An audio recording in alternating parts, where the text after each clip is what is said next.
पश्चिम महाराष्ट्राचे युवा सेनेचे निरीक्षक, मंडलिक युवा फाउंडेशनचे संस्थापक अध्यक्ष आणि सदाशिवराव मंडलिक कागल तालुका सहकारी साखर कारखान्याचे संचालक ॲडव्होकेट वीरेंद्र संजय मंडलिक यांना वाढदिवसाच्या हार्दिक शुभेच्छा.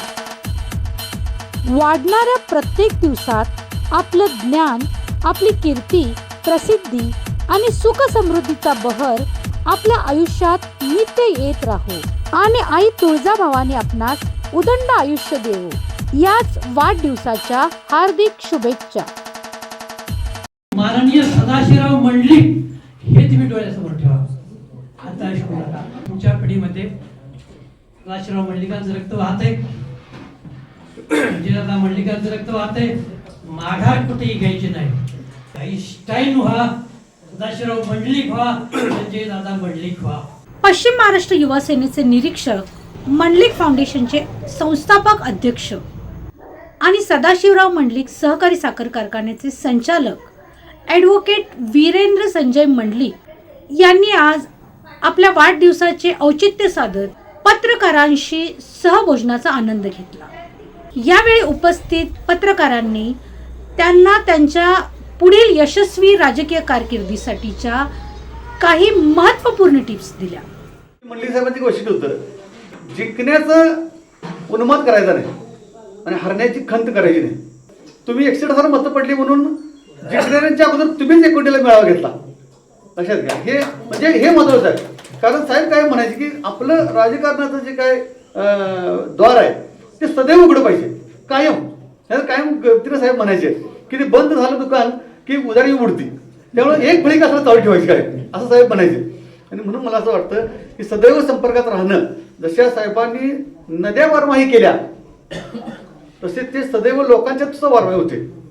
निवडणूक हा मुद्दा नव्हता. त्यांना प्रसिद्धी आवश्यक वाटायची किंवा पत्रकारांशी बोलायचे आणि म्हणायचे या रविवारचं मी 2-3 विषय तुम्हाला देतो. आणि ते अगदी संसदेपासून ते कोल्हापूरपर्यंत. आणि एक सांगतो, साहेब खासदार होते आणि नंतर नव्हते, पण मीडिया वाट बघायचा. रिलीज मेकॅनिझमवर साहेब काय बोलतात, साखरपट्यावर साहेब काय बोलतात, डिकंट्रोलिंगवर साहेब काय बोलतात आणि आपल्या टोलवर साहेब काय बोलतात, हिची वाट बघायचा मीडिया अक्षरशः. म्हणजे त्यांचं ते छापलंच जायचं. दादांचं काय विषय नाही, दादांना ते काम करत पुढे जायचं माहिती आहे. पण आता काम केलं लोकांच्यावर पोचणं गरजेचं आहे. त्यामुळे तुम्ही जे सोशल मीडिया मी बघतोय आता जे करताय ते खूप महत्त्वाचं आहे. कारण काम हे लोकांच्यापर्यंत काम चांगलं केलंच पाहिजे, पण चांगलं काम केलं हे लोकांच्यापर्यंत पोचलं पाहिजे. ती मला असं वाटतं की संघर्ष करत राहणाऱ्या माणसाला यश या तालुक्यात नक्की. मंडलिक गटाला आजपर्यंत संघर्षाशिवाय सुतळे तुकडा देखील मिळालेला नाहीये. आणि आपल्यावर जर अन्याय होत असेल तर अन्यायाला वाचा फोडली पाहिजे, अन्यायाला उत्तर दिलं पाहिजे, नाहीतर आपल्याला चिरडलं जाईल. ही भावना जी साहेबांची होती भयांमध्ये आहे हे मी मानतो. भैयाचं वजन मध्ये वाढलेलं होतं. बऱ्याच वेळेला मी पण बोलत होतो भैया वजन वाढले, भैयाने वजन कमी केलं तर मी भैयाला म्हटलं भैया वजन कमी झालेलं आहे. पण भैया आपल्याला अशी विनंती आहे, आज तुमचा वाढदिवस आहे, शारीरिक वजन तुम्ही कमी करा, पण तुमचं राजकीय वजन अजिबात कमी होता कामा नये. कारण तुमच्या पाठीमागे सदाशिवराव मंडलिकांचा आशीर्वाद आहे, संजय दादांचं पाठबळ आहे आणि एवढा मोठा प्लॅटफॉर्म आहे. असं म्हणतात लोक ना, निवडणूक लागली की मंडलिक गटाचे कार्यकर्ते अक्षरशः त्वेषाने उठतात. म्हणजे घरातली भाकरी, भाजी, कांदा, पाण्याची बाटली घेऊन ही लोक त्या ठिकाणी गाडीत बसून प्रचाराला जातात. म्हणजे एवढी संघर्ष करणारी पिढी किंवा एवढे कार्यकर्ते तुमच्या पाठीमागे आहेत. त्यामुळे भैया 100% त्या ठिकाणी भविष्य तुमचं उज्ज्वल असणार आहे. अजिबात पाठीमागे राहू नका. ज्या ज्यावेळी आम्हाला आपल्याला गरज लागेल त्यावेळी आम्हाला बोलवा, आम्ही आपल्याशी 100% सहमत असणार आहे. भैयाने 2029चं दस्युधनुष्य उचललेलं आहे. तोच संयम, तोच विचार, तसेच आचार घेऊन आदरणीय वीरेंद्र भैया मला वाटतंय सर्व कागल तालुक्यामध्ये आणि कोल्हापूर जिल्ह्यामध्ये वावरत आहेत. अगदी देवदेवकरांच्या काळांमध्ये जर कुठले पत्रकार असतील तर ते नारद मुनी हे पत्रकार होते. नारद मुनींना लोक वाचत असताना चुकीच्या पद्धतीने घेतात. म्हणजे पत्रकार हा कोण आहे, समाजामध्ये जी माहिती कुणाला माहीत नसते आणि अत्यंत गरजेची असते ती सर्वांना सांगणारा म्हणजे एक पत्रकार असतो. त्या काळामध्ये नारद मुनींची जी भूमिका होती तीच भूमिका आपल्या सर्वांची निश्चितपणानं असते. आणि आपण कुठल्याही गोष्टीची सुरुवात करत असताना नारायण नारायण म्हणून, रामकृष्ण हरी म्हणून सुरुवात करतो. तसं मी माझ्या 2029ची जी सुरुवात करायची आहे ही आपल्या सर्व नारायणच्या माध्यमातून करायची होती. म्हणून मी आज हे बोलण्याचा कार्यक्रम इथे ठेवलाय. हे सगळं वाढदिवस स्नेहपूजन सगळं निमित्त आहे. खरं म्हटलं तर मला मार्गदर्शनच पाहिजे आहे. कारण माझं वय जर आपण बघितलं तर 31 माझं वय आहे माझ्या राजकारणाची समाजकारणाची सुरुवात अनेक जणांनी ते सांगितले की मंडलिक साहेबांच्या बरोबर 2011-12 साली मी साहेबांबरोबर आलो आणि त्याच्यानंतर हळूहळू मी तिथे यायला सुरुवात केली. त्याच्यानंतर 2017 साली मी जिल्हा परिषदेला उभारलो. आज त्या गोष्टीला 9 वर्ष जवळपास झाले.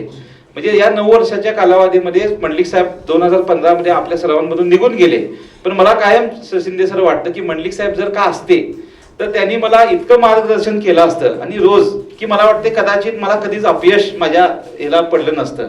आणि मग साहेब गेल्यानंतर कोण बाबा नेमकं? दादा तर मला मार्गदर्शन देतच असतात, पण आपण सर्व जे मंडळी आहात हे जर विचार केला तर पिढ्यानपिढी इतकं ज्ञान आपल्याकडे आहे आणि हे ज्ञानाच्या माध्यमातून जर मला मार्गदर्शन होत असेल तर त्याच्यापेक्षा माझा स्वार्थ मोठा कुठला नाही. पहिला मंडलिक साहेबांच्या काळामध्ये कसं असायचं की मंडलिक साहेब अनेक पत्रकारांना महिन्यातनं एकदा आठवड्यातनं एकदा किमान असं बोलवून घ्यायचे, त्यांची जी चर्चा करायची की हा विषय मला समोर ठेवा असं वाटतोय किंवा लोकसभेमध्ये हा मला प्रश्न विचारायचा वाटतोय. त्या माध्यमातून मंडलिक साहेब तिथं लोकसभेमध्ये सुद्धा त्यांना प्रश्न विचारण्यामध्ये फार मोठी एक त्या पद्धतीनं मदत व्हायची. देर आहे दुरुस्त आहे पण आहे तो सही. त्यामुळे आता जरी आम्ही आलो असलो तरी इथल्या पुढच्या माध्यमातून आपण बाबा कशा पद्धतीनं काय काम करता येईल आणि फक्त पत्रकार म्हणून बाबा आमच्या बातम्या लागाव्यात किंवा काहीतरी कोणतरी गोड लिहावं आमच्याबद्दल हे मला काय घेणं देणं नाही. पत्रकार म्हणून आपण अनेक वेळा भूमिका रोखठोक मांडणं अत्यंत गरजेचंच आहे आणि ते मांडायलाच पाहिजे. संघर्ष काय मला नवीन नाही, कारण का सुरुवातीला जेव्हा मी जिल्हा परिषदला सुद्धा उभारलो, नंतरच्या काळामध्ये गोकुळला उभारलो, 2 पराभव मला पत्करावे लागले. पण पराभव जरी पत्कारला असलं तरी दुसऱ्या दिवशी मंडलिक साहेबांचे आदर्श घेऊन मी काम करणारा एक कार्यकर्ता माझ्या गटाचा आहे आणि म्हणून मी कधीच खचलो नाही. 1962 पासून मंडलिक कुटुंब हे राजकारणामध्ये आहे.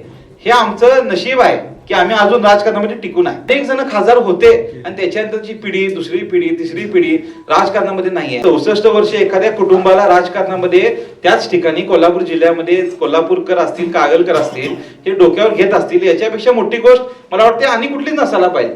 त्यामुळे निवडणुका काय येतील जातील, पदं मिळतील नाही मिळतील एवढा मोठा काय तो विषय नाही, पण आपण लोकांकडे बघणं अत्यंत गरजेचं आहे.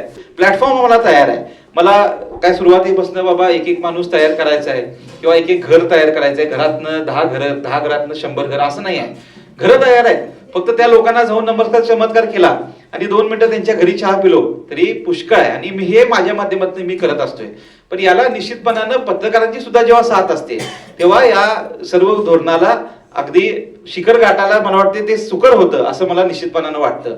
माझ्याकडे बघत असताना मंडलिक साहेबांचा नातू आणि संजय दादांचा चिरंजीव तर बघाच, पण एक वीरेंद्र जो 10 वर्ष गेले कष्ट करतोय, म्हणजे 2 वेळा पराभव मला स्वीकारावा लागला तरी सुद्धा खचून न जाता अजून सुद्धा तो त्याच पद्धतीने पळतोय. आणि असं तसं पण नाही हो, मी मंत्र्यांच्या उलट करतोय कळालं हो सगळं, म्हणजे असं पण नाही. आणि मंत्री पण काय साधे म्हणजे आम्ही म्हणतोय ठीक आहे की म्हणजे मुश्रीफ साहेबांना आम्हीच आणलं, आम्हीच केलं, 2 निवडणुका आम्ही केल्या नाही असं नाही, पण त्याच्या पुढच्या निवडणुका त्यांनी स्वतःच्या स्किलवर केलेल्या आहेत, त्यांनी स्वतःच्या कष्टावर केल्या आहेत. त्यामुळे आम्हाला सुद्धा त्यांना नावं ठेवताना काय गरज नाही नावं ठेवण्याची.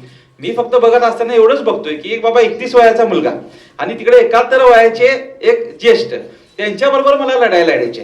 पण त्यामध्ये सुद्धा लढाई लढत असताना मागच्या निवडणुकीलाच मी उभारणार होतो, मागच्या विधानसभेला, पण माझी तयारी नव्हती, माझ्यात तेवढी पक्वता सुद्धा नव्हतं आणि माझी काम करण्याची पद्धत सुद्धा अजून काम सुद्धा माझं तेवढं पोहोचलेलं नव्हतं. आणि म्हणून दादांनी मला समजवलं, एकनाथ शिंदे साहेबांनी सांगितलं की तुम्ही आमदारकीला मागची उभारू नका आणि पुढची आमदारकी बघत असाल, खासदारकी बघत असाल, कुठलंही पद बघत असाल तर काम करायला सुरुवात करा. माझा प्रवास भोसले साहेब कसा आहे, दिल्लीपासून गल्लीपर्यंत झालाय, म्हणजे गल्लीपासून दिल्ली नाही. साहेबांचा प्रवास कसा गल्लीपासून दिल्लीपर्यंत, पहिला नगरपालिकेला उभारले, नंतर जिल्हा परिषदला उभारले. मी जेव्हा सुरुवातीला अगदी लहान असताना पहिला बघितलं ते लोकसभा बघितलं, नंतर आलो विधानसभा बघितलं, नंतर आता जिल्हा परिषद बघायला लागलोय आणि आता ग्रामपंचायत बघायला लागलोय. मला हे मी करीन असा मला विश्वास आहे. फक्त या सर्वच गोष्टींना तुमचं मार्गदर्शन मला कायम लागणार आहे. कागल म्हणजे फक्त रस्ते, लाईट, गटर आणि मंदिर एवढं म्हणजे कागल आहे काय? कागल सिटी जी आहे ही मधुकर आता कोल्हापुरातनं फक्त 15 किलोमीटरच्या अंतरावर शहर आहे. पिंपरी सुद्धा पुण्यापासून 15 किलोमीटरच्या अंतरावर एक शहर आहे. पण पिंपरी किती डेव्हलप झालं, मग कागल सुद्धा पुढचं पिंपरीच आहे. भविष्य काळामध्ये जेव्हा मी म्हणतोय की बाबा मी आमदारकीला उभारणार, मी एक धोरण आणि विजन घेऊन या पद्धतीने उतरणार आहे. म्हणजे कागल सुद्धा 20 वर्ष भविष्य काळामध्ये कशा पद्धतीने व्हायला पाहिजे त्याचं एक धोरण आणि एक ब्लू प्रिंटच माझ्याकडे असणार आहे. आणि यासाठीच हे सर्व करण्यासाठीच तुम्ही मला त्या पद्धतीनं पाठिंबा द्यावा अशी मी विनंती आपल्या सर्वांना करीन. ते मंडलिक साहेब जेव्हा मी त्यांच्यापाशी संध्याकाळी 6-7 वाजता बसलेलो असायचो, म्हणजे सगळे लोक जायचे आणि मग साहेब एक अर्धा तासाचा वेळ मला द्यायचे, तेव्हा एक साहेब म्हणायची की तुमच्या आयुष्यामध्ये जवळपास जर निवडणुका तुम्ही लढवणार असाल तर जवळपास 15 ते 20 निवडणुका तुम्ही लढवाल. त्यामध्ये असं धरा की 10 निवडणुका तुम्ही जिंकला आणि 5 निवडणुका तुम्ही हारला. जे निवडणुका तुम्ही हराल ते तुम्ही 5 मोजाला चालू करायच्या आणि जिकडे तुम्ही जिंकाल तिकडे तुम्ही 10 मोजाला चालू करायचे. त्यामुळे जेव्हा मी पडलो तेव्हा मी कधी खचून गेलो नाही. त्यामुळे आता जी माझी वाटचाल चालू आहे पुढे भविष्य काळामध्ये, आता माझ्या पदात आमदारकी येत्या का तुम्ही म्हणता ती खासदारकी येत्या का तुम्ही म्हणता झेडपी येते का ग्रामपंचायत येते, हे भविष्य काळ ठरवेल. पण निश्चितपणाने मी एवढंच सांगेन की या भविष्य काळामध्ये माझ्या जडणघडणीमध्ये पत्रकारांचा फार मोठा हा वाटा राहील.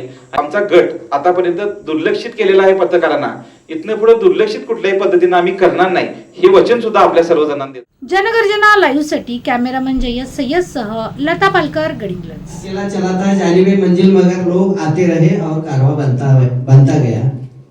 भैया कारवा साथ है, बस आगे बढ़ने की बात है. तुम्ही फक्त पुढे चला, निश्चित यश आहे.